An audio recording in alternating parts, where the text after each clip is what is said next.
السلام علیکم ورحمۃ اللہ وبرکاتہ۔ اعوذ باللہ من الشیطان الرجیم،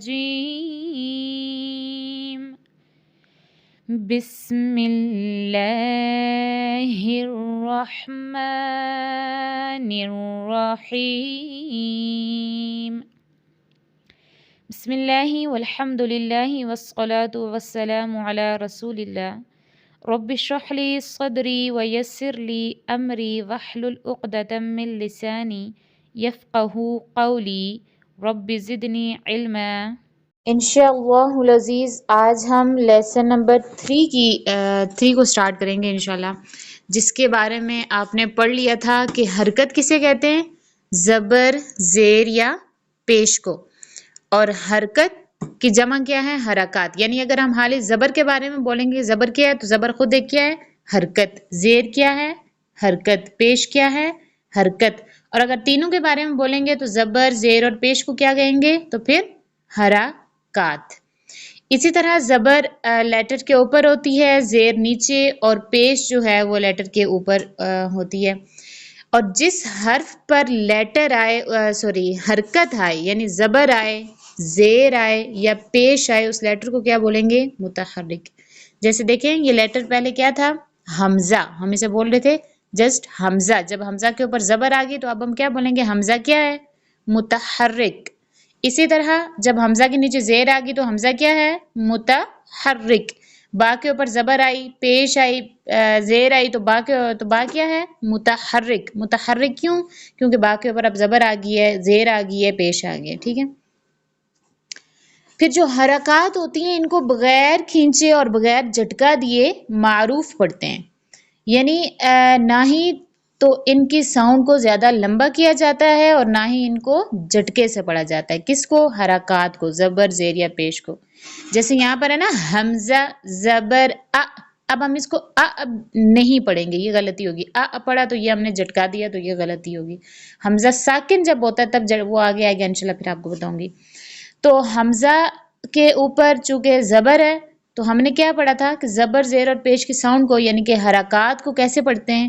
بغیر لمبا کیے اور بغیر جھٹکا دیا۔ اب ہم اس کو حمزہ زبر آ بھی نہیں پڑھیں گے اور حمزہ زبر بھی نہیں پڑھیں گے، بلکہ کیا نارمل اس کو پڑھیں گے معروف ساؤنڈ کے ساتھ۔ حمزہ زبر آ، حمزہ زیر ای، حمزہ پیش او، آ ای او۔ اب اس کو ای او بھی نہیں پڑھنا اور ای او بھی نہیں پڑھنا، ٹھیک ہے۔ لمبا بھی نہیں کرنا اور جھٹکا بھی نہیں دینا۔ اسی طرح کہ اگر الف کے اوپر کوئی حرکت یا جزم آ جائے، یعنی کہ الف کے اوپر اگر زبر آ جائے، زیر آ جائے، پیش آ جائے یا پھر جزم کا سائن آ جائے تو پھر ہم الف کو کیا پڑھیں گے؟ حمزہ، ٹھیک ہے۔ اب پہلے تو ہم اس کو لیسن نمبر 1 میں بھی ہم نے اس کو الف پڑھا، لیسن نمبر 2 میں بھی ہم نے اس کو کیا پڑھا؟ الف پڑھا۔ یہاں پر آگے ہم اس کو الف نہیں پڑھے، کیا پڑھے؟ حمزہ پڑھے نا۔ حمزہ اس لیے ہم اس کو پڑھے ہیں کہ اب اس کے اوپر زبر آ گئی ہے، یہاں پر اسے حمزہ اس لیے پڑھے ہیں کہ اس کے نیچے زیر آ گئی ہے، یہاں پر اس کو حمزہ اس لیے پڑھے ہیں کہ اس کے اوپر پیش آ گئی ہے۔ تو ہم نے پڑھا کہ اگر زبر آ جائے لیٹر کے اوپر، الف کے اوپر زبر آ جائے یا زیر آ جائے یا پیش آ جائے، یعنی کہ حرکات آ جائیں، تو زبر، زیر اور پیش کو حرکات ہی بولتے ہیں نا۔ تو الف کے اوپر اگر حرکات آ جائیں، یعنی یا الف کے اوپر زبر ہو، زبر کی حرکت ہو، یا زیر کی حرکت ہو، یا پیش کی حرکت ہو، تو پھر ہم الف کو کیا پڑھیں گے؟ حمزہ۔ ایک اور چیز، اگر پیچھے ہم نے مستعلیہ لیٹرز پڑھے تھے، مستعلیہ وہ لیٹرز تھے جنہیں ہم نے ہر حال میں کیا پڑھنا تھا؟ پر پڑھنا تھا، ہر حال میں موٹا پڑھنا تھا۔ اب کچھ ایسے لیٹرز بھی ہیں جنہیں سم ٹائم موٹا پڑھتے ہیں اور سم ٹائم باریک، تو ان میں سے ایک را بھی ہے۔ تو را کے اوپر جب زبر ہوگی یا را کے اوپر جب پیش ہوگی، تو زبر یا پیش جب را کے اوپر ہوں گی تو پھر ہم را کو کیسے پڑھیں گے؟ پر پڑھیں گے۔ اور اگر را کے نیچے زیر ہوگی تو را کو کیسے پڑھیں گے؟ باریک پڑھیں گے۔ یہ آپ پہلے بھی پڑھ چکے ہیں، ایک دفعہ پھر آپ ان سب کو آپ نے سن لیا، پھر بھی کوئی چیز سمجھ نہ آئی ہو تو آپ پوچھ سکتے ہیں۔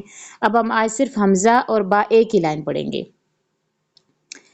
حمزہ زبر آ، حمزہ زیر ای حمزہ پیش او آ ای او. ٹھیک ہے. اب اسی طرح با کو پورا پڑھنا ہے. پہلے تھوڑا سا لمبا کر کے, با 2 حرفی لیٹر ہے تو اس کو تھوڑا سا ہی لمبا کریں گے.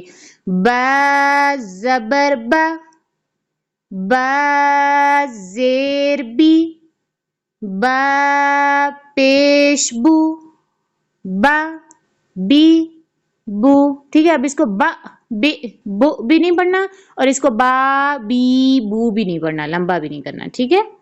اسی طرح تا زبر تا, تا زیر تی, تا پیش تو, تا تی تو. ثا زبر ثا, ثا زیر ثی, ثا پیش ثو, ثا ثی ثو. آج کے لیے اتنا ہی ہے. انشاءاللہ امید کرتی ہوں کہ آپ کو آج کا لیسن بہت اچھے سے سمجھ آیا ہوگا. السلام علیکم ورحمۃ اللہ وبرکاتہ. اللہ پاک سے دعا ہے کہ جن جن کے والدین اس دنیا فانی سے جا چکے ہیں, اللہ پاک سب کی مکمل بخشش اور مغفرت فرمائے, اور جن کے والدین حیات ہیں اللہ پاک انہیں صحت و تندرستی والی لمبی زندگی عطا فرمائے. آمین.